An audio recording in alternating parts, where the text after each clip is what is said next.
Hey, it's Brent, and in this video I want to discuss a response to a pretty standard shit test that some girl might give you when you're hanging out with her. So some girls will say, let's get a drink. So obviously you're hanging out somewhere where there are cocktails, and she wants you to buy her a drink.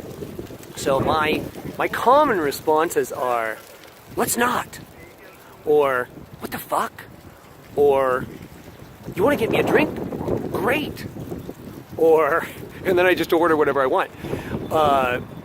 Or I'll go, never speak to me about drinks like that again, ever.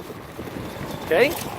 Pretty standard responses, okay? So don't let her get one over on you by demanding a drink and you thinking that you have to give in to that and buy her a drink so that she'll like you.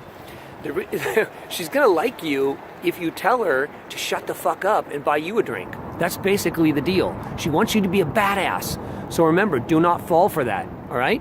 Hope that helps. If you'd like more killer responses to any shit test a woman will give you, go to nomoreshittest.com. I'll talk to you later.